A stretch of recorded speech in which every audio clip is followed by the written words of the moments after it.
عن أبي هريرة رضي الله عنه قال قال رسول الله صلى الله عليه وسلم لا تحاسدوا ولا تناجشوا ولا تباغضوا ولا تدابروا ولا يبيع بعضكم على بيع بعض وكونوا عباد الله إخوانا المسلم أخو المسلم لا يظلمه ولا يخذله ولا يكذبه ولا يحقره التقوى ها هنا ويشير إلى صدره ثلاثا وفي رواية 3 مرات بحسب امرئ من الشر أن يحقر أخاه المسلم فإن لكل مسلم على المسلم حرام دمه ماله وعرضه أخرجه مسلم۔ پچھلے 2 درسوں میں ہم نے اس حدیث کے 2 حصوں کے بارے میں بات کی، حسد کے بارے میں اور غصے کے بارے میں۔ آج اس حدیث کا جو تیسرا حصہ ہے اور ایک اور چیز کے بارے میں، بے نجش کے بارے میں، کہ انسان کسی کو چیز بھیجتے ہوئے دھوکے سے کام لے، اس چیز کی مصنوعی طور پہ قیمت بڑھا دے، اللہ کے رسول صلی اللہ علیہ وسلم نے ان چیزوں سے منع فرمایا ہے۔ آج جو ہم چیز ڈسکس کریں گے، رسول اللہ صلی اللہ علیہ وسلم نے فرمایا وَلَا تَدَابَرُوا، کوئی مسلمان کسی مسلمان بھائی سے اپنی پیٹھ کو نہ پھیر لے۔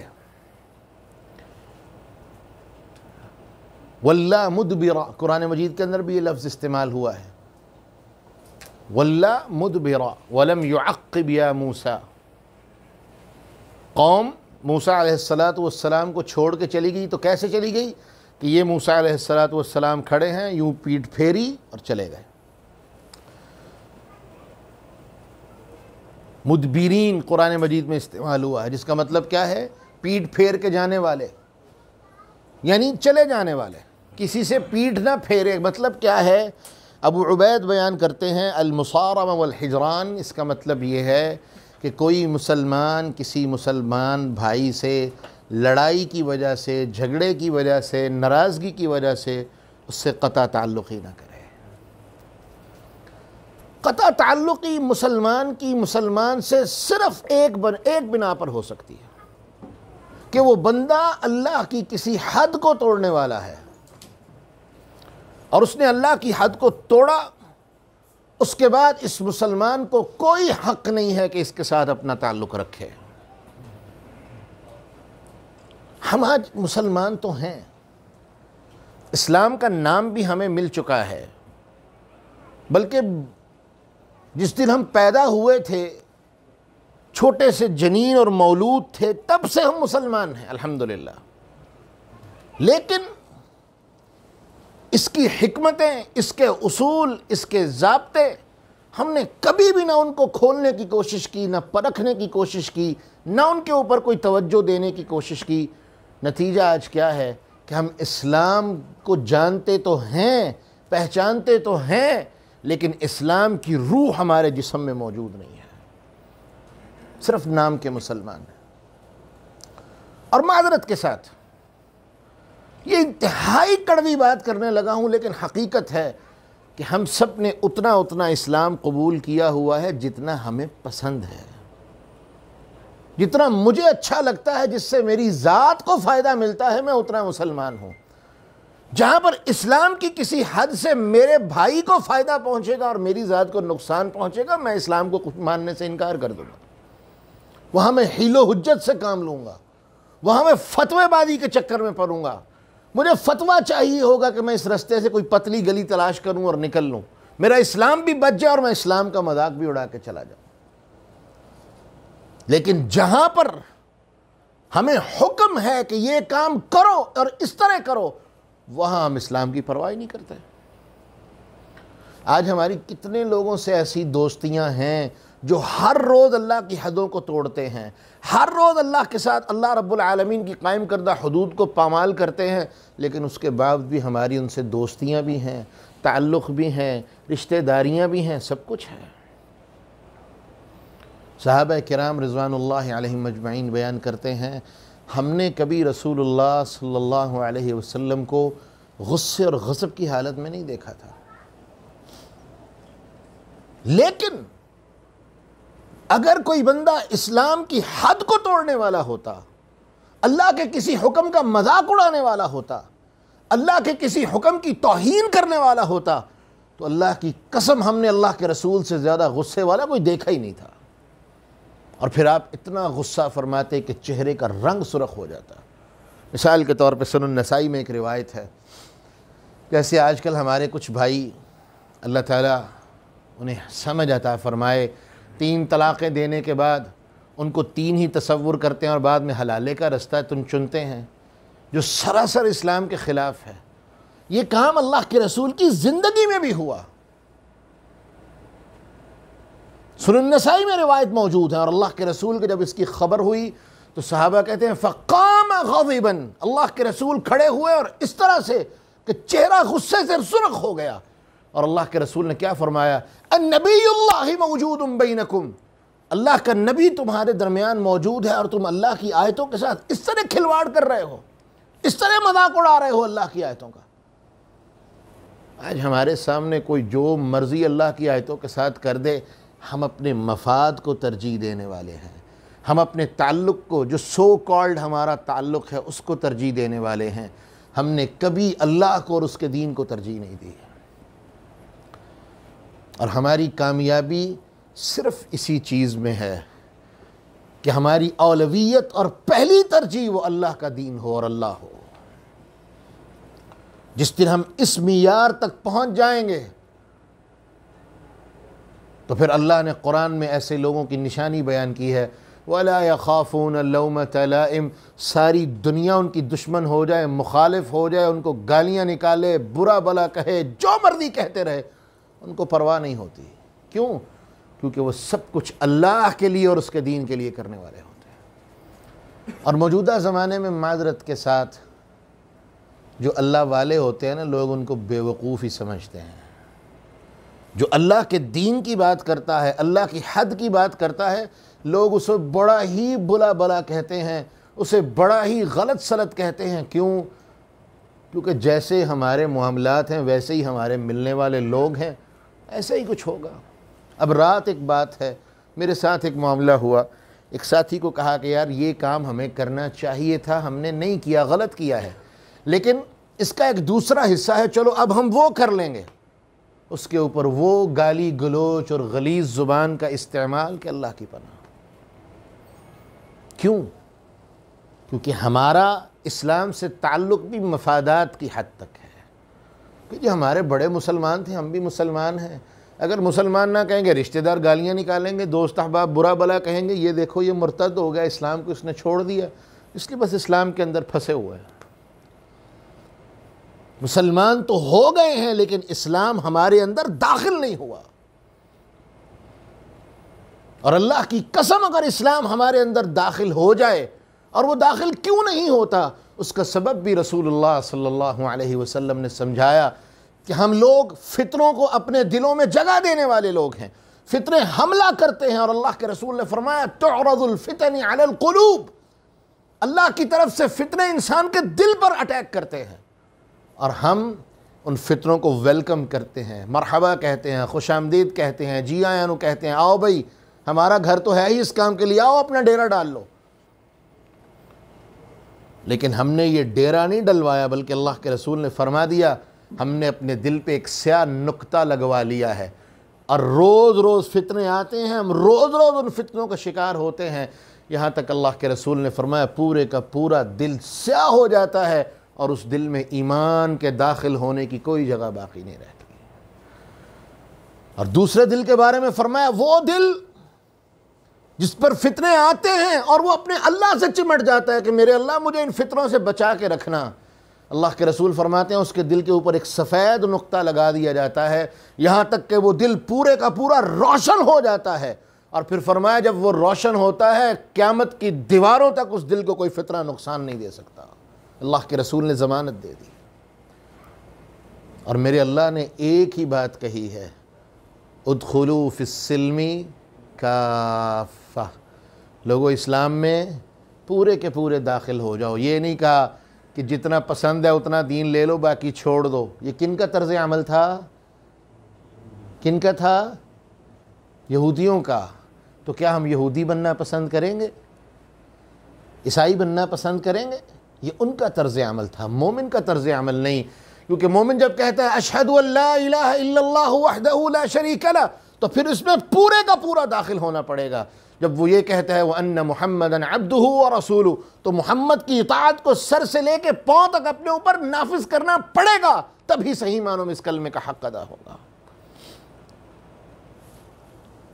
بات کچھ لمبی ہو گئی، لیکن یہ وہ حقیقی باتیں ہیں جن کا جاننا اور ہمارے سامنے ان کا روز روز ریپیٹ ہونا ضروری ہے۔ کیونکہ اللہ رب العزت قرآن مجید میں فرماتے ہیں فَذَكِّرْ فَإِنَّ الذِّكْرَى تَنفَعُ الْمُؤْمِنِينَ، مومنوں کو نصیحت کرتے رہا کرو، کیونکہ نصیحت کرنا ان کو فائدہ دیتا ہے۔ اور سب سے پہلے سلف صالحین کی عادت تھی، وہ جملہ کہا کرتے تھے اوصیکم وبنفسی، میں سب سے پہلے اپنے آپ کو اور آپ بھائیوں کو نصیحت کرتا ہوں۔ اور کس کے لیے نصیحت کرتا ہوں؟ صرف اللہ کے لیے۔ نہ مجھے آپ سے کوئی غرض اور مطلب ہے، نہ آپ کو میری ذات سے کوئی غرض اور مطلب ہے۔ ہم یہاں جمع ہوتے ہیں تو صرف اللہ کے لیے کہ ہمیں کوئی خیر مل جائے، کوئی بھلائی مل جائے اور ہماری زندگی سنور جائے۔ تو اللہ کے رسول نے حکم دے کے منع کیا وَلَا تَدَابَرُوا، تم نے کبھی اپنے کسی مسلمان بھائی سے منہ نہیں پھیرنا۔ آج معمولی بات پر رشتوں کو ختم کرنا عادت بن چکی ہے۔ وہ اسلامی اخوت کا رشتہ جس میں اللہ نے مجھے اور آپ کو پرویا ہے، ہم اس اللہ کے پروئے ہوئے رشتے کو توڑنا اور اس رسی سے اور اس تسبیح سے نکلنا اپنے لیے روز روز کی عادت بنا چکے ہیں، جبکہ یہ کتنا خطرناک معاملہ ہے۔ رسول اللہ صلی اللہ علیہ وسلم نے فرمایا لا يحل لمسلم ان يهجر اخاه فوق ثلاث وفی روایت فوق ثلاث لیال، صحیح مسلم کی روایت ہے، اللہ کے رسول نے فرمایا لا يحل لمسلم، مسلمان کے لیے حلال نہیں ہے، جائز نہیں ہے، مسلمان کو اس کی اجازت نہیں ہے کہ وہ اپنی کسی دوسرے مسلمان بھائی سے 3 راتوں کے لیے، اور دوسری روایت میں 3 دن ہے کہ 3 دن سے زیادہ عرصے تک اس سے قطع تعلقی کرے۔ تھوڑا سا محاسبہ کر لیں، دیانتداری سے بتائیے گا کتنے دوست اور ساتھی ایسے ہیں جن کے ساتھ معمولی جھگڑے کی وجہ سے، معمولی لین دین کی وجہ سے، کسی چھوٹی موٹی بات کی وجہ سے ہم نے بات چیت کئی سالوں سے ختم کر رکھی ہے؟ ہیں کہ نہیں ہیں؟ سب کے ساتھ ہے، کوئی بھی ہم میں سے اس مرض سے خالی نہیں ہے۔ اور رسول اللہ صلی اللہ علیہ وسلم نے فرمایا، ابن ماجہ کی روایت ہے اور حسن روایت ہے، آقا علیہ السلام فرماتے ہیں 3 بندے ایسے ہیں جن کی عبادتیں، جن کی دعائیں، جن کی نمازیں، جن کی کوئی چیز اللہ رب العالمین قبول نہیں کرتے، یہاں تک کہ حدیث کہتی ہے ان کے کندھوں سے بھی، یہ کان کی لو سے بھی اوپر ان کی عبادتیں نہیں جاتی۔ ان 3 میں سے ایک بندہ کون ہے؟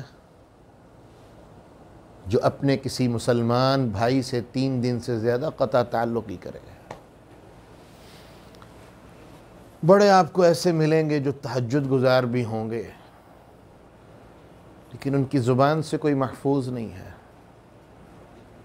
یاد رکھیے صحیح البخاری کی وہ روایت کہ رسول اللہ صلی اللہ علیہ وسلم نے فرمایا، آقا علیہ السلام کے سامنے 2 عورتوں کا ذکر کیا گیا۔ ایک عورت کہا گیا جی نمازیں بڑی پڑھتی ہے، بڑی تہجد گزار ہے، بڑی صالحہ ہے، روزے بڑے رکھتی ہے، صدقہ و خیرات بڑا کرتی ہے، لیکن تؤذی جیرانہا، اپنے پڑوسیوں کو گالیاں دیتی ہے، برا بلا کہتی ہے، پڑوسی تنگ ہیں اس سے، پڑوسی اس کے بارے میں بڑے غصے اور غم کا اظہار کرتے ہیں کہ یہ عورت اچھی نہیں ہے۔ اللہ کے رسول نے کیا فرمایا تھا؟ ہی فی النار، کیا فرمایا تھا؟ ہی فی النار، یہ جہنم میں جائے گی۔ اگر عبادت نے آپ کو ادب نہیں سکھایا، اگر عبادت نے آپ کی ذات کی تربیت نہیں کی، اگر عبادت نے آپ کے دل میں اللہ کا خوف نہیں بھرا، اگر عبادت نے آپ کو اخلاق اور اخلاص نہیں سکھایا، تو یاد رکھیے آپ کی عبادت اللہ کے ہاں قبول نہیں ہے۔ کیوں؟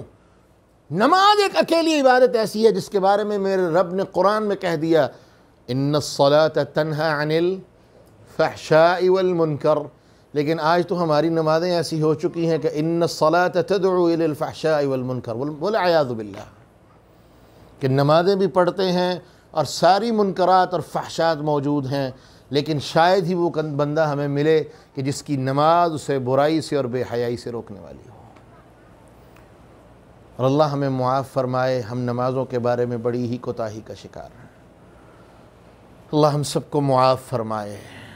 اور پہلے نماز کی کوتاہی اور اوپر سے یہ معاملہ کہ نمازیں اللہ کے ہاں قبول ہی نہیں ہوتی۔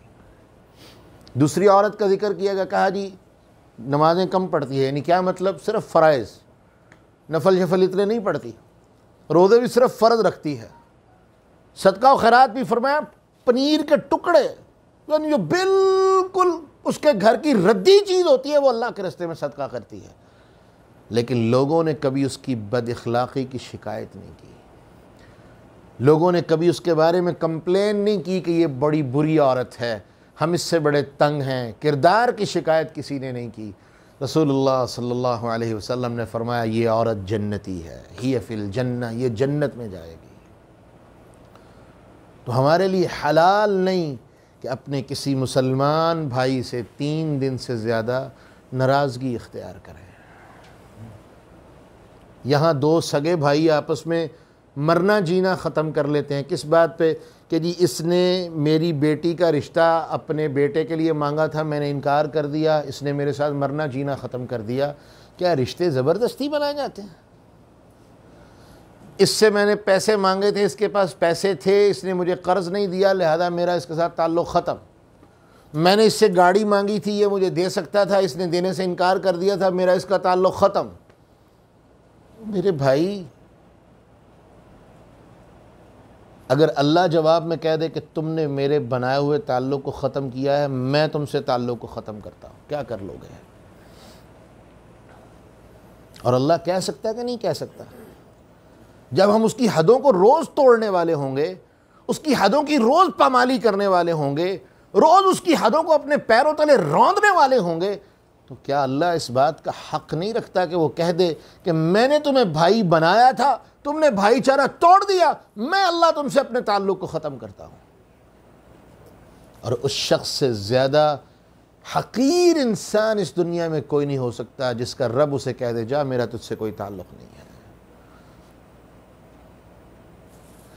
دوسری حدیث میں آتا ہے رسول اللہ صلی اللہ علیہ وسلم نے فرمایا من ہاجر اخاہ سنہ فہو کسفک الدم۔ اللہ اکبر۔ فرمایا جس بندے نے اپنے کسی بھائی سے 1 سال تک قطع تعلقی کی، فرمایا یہ بندہ کوئی معمولی مجرم نہیں، یہ ایسا ہے جیسے اس نے اس کا خون کر دیا ہے۔ کتنے بھائی ایسے ہیں جن سے ہم نے کئی سالوں سے قطع تعلقیاں کی ہوئی ہیں؟ اور ایک بات معذرت کے ساتھ عرض کروں، اس قطع تعلقی کو ختم کرنے کے پیچھے صرف ہماری انا ہوتی ہے۔ یار میں جا کے اس سے معافی مانگوں، مائی فٹ، یہ تمہاری انا ہے جو تمہیں برباد کر کے رکھ دے گی، کیونکہ تکبر صرف میرے رب کی شان ہے، یہ میرے رب کی شان ہے۔ جس نے اس چیز کے اندر کسی طرح کی مداخلت کی کوشش کی، میرے رب نے کہہ دیا میں ذلیل و رسوا کر دوں گا۔ اور جتنا عاجزی اور جھکنے والا ہو، رسول اللہ صلی اللہ علیہ وسلم نے وعدہ فرمایا من تواضع للہ الا رفعہ اللہ، جو اللہ کے لیے جھک جائے اور عاجزی اختیار کر لے، وہ جھکا نہیں ہے بلکہ اللہ نے اس بندے کو عزت دے دی ہے۔ جو جھک جائے گا اللہ اس کو عزتوں سے نواز دے گا۔ آگے چلتے ہیں۔ آقا علیہ الصلاۃ والسلام نے فرمایا ہاں اگر کوئی ایسا مسئلہ ہو جہاں کسی کو سمجھانا مقصود ہو، جیسے مثال کے طور پہ بعض دفعہ بیویاں ایسی چیزوں پر ضد کرنا شروع کر دیتی ہیں جس کے لیے انسان کے پاس سمجھانے کے لیے کوئی چارہ نہیں ہوتا کہ بھئی میں اس سے کچھ دیر کے لیے ناراضگی اختیار کروں، قطع تعلقی کر دوں کچھ دیر کے لیے، تو قرآن نے اس کی اجازت دی ہے للذین یؤلون من نسائہم تربص 4 اشہر، 4 مہینے تک شوہر کو اجازت ہے وہ اپنی بیوی کو سبق سکھانے کے لیے قطع تعلقی کر سکتا ہے، لیکن 4 مہینے کے بعد اس کو پھر فیصلہ کرنا ہوگا کہ اگر وہ سمجھتا ہے کہ اس کی بیوی ٹھیک ہو گئی ہے تو اس کو واپس لے کے آئے، اور اگر وہ سمجھتا ہے کہ اس عورت کی ابھی بھی اصلاح نہیں ہوئی پھر اس کو چھوڑنا پڑے گا۔ اور خود رسول اللہ صلی اللہ علیہ وسلم سے ثابت ہے کہ آقا علیہ الصلاۃ والسلام نے اپنی بیویوں سے 1 مہینے کے لیے ایلا فرمایا تھا۔ امہات المومنین نے کچھ زیورات کا مطالبہ کیا کہ جی ہمیں نبی کی بیویاں ہیں، ہمیں بھی کوئی پروٹوکول چاہیے، کوئی زیورات ہو، کوئی خوبصورت لباس ہو، کوئی دنیا کی نمود و نمائش ہو، ہمیں چاہیے، دیں۔ آقا علیہ الصلاۃ والسلام پریشان ہو گئے، 1 مہینے کے لیے اعلان کر دیا میں تمہارے پاس نہیں آؤں گا۔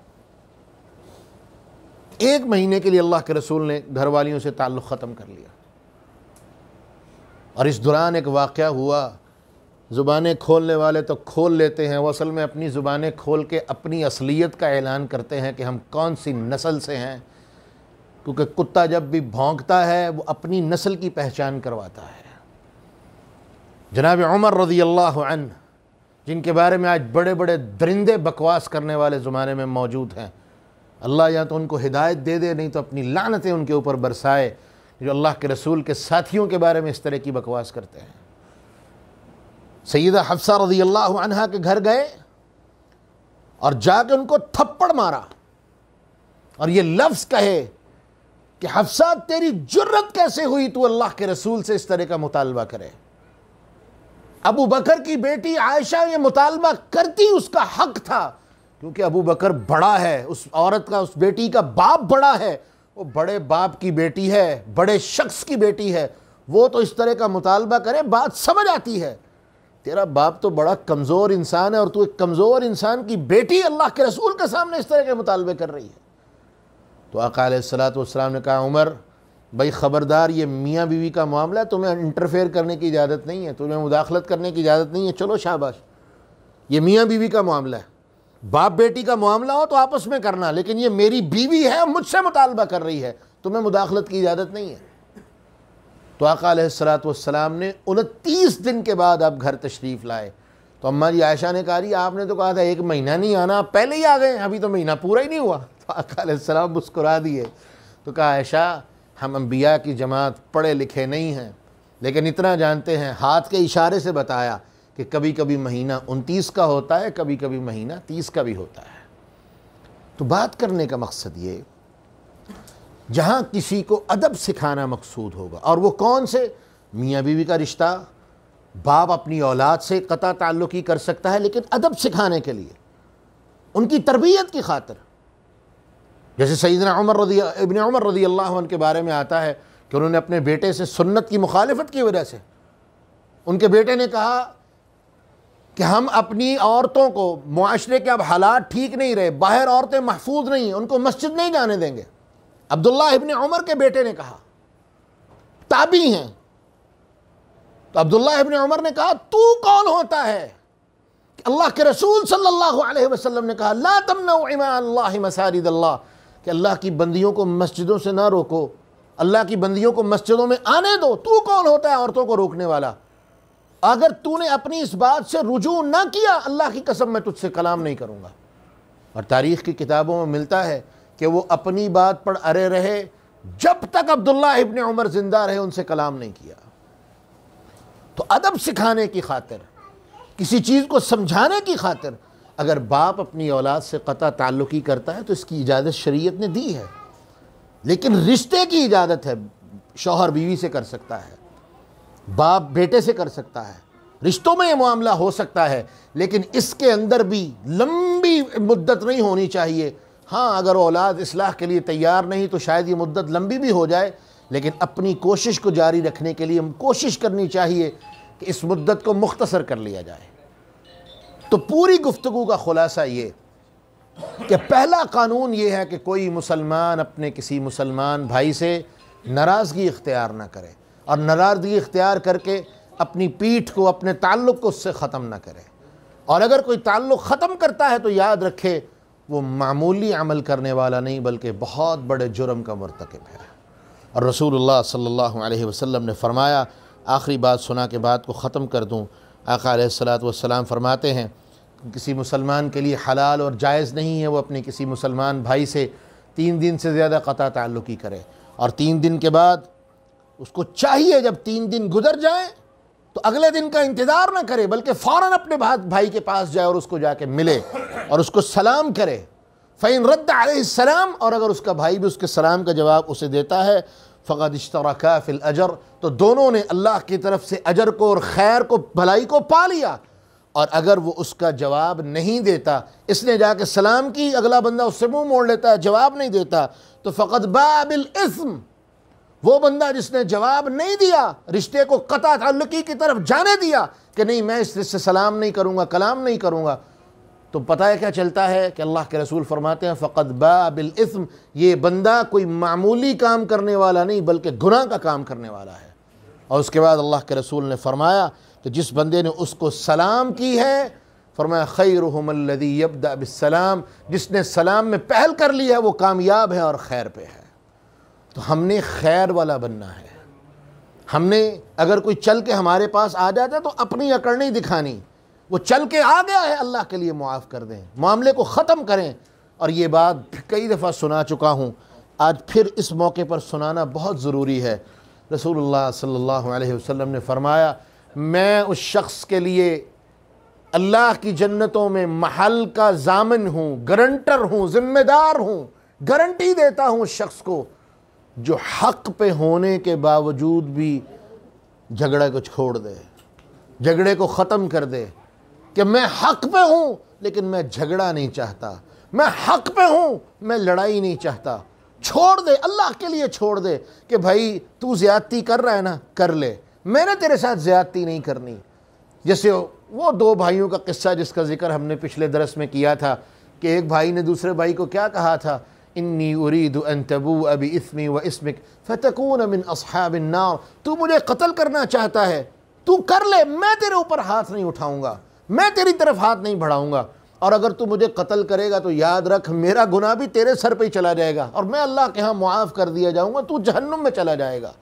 اسی طرح اگر آپ حق پہ ہیں اور آپ جھگڑے سے پیچھے ہٹ جاتے ہیں، اللہ کے رسول صلی اللہ علیہ وسلم کی ضمانت ہمارے لیے ہے کہ جنت میں محل لے کے دینے کی ضمانت محمد الرسول اللہ صلی اللہ علیہ وسلم نے لے لی ہے۔ جھگڑے ختم کرنے والے بنیں، جھگڑوں کو طول دینے والے نہ بنیں۔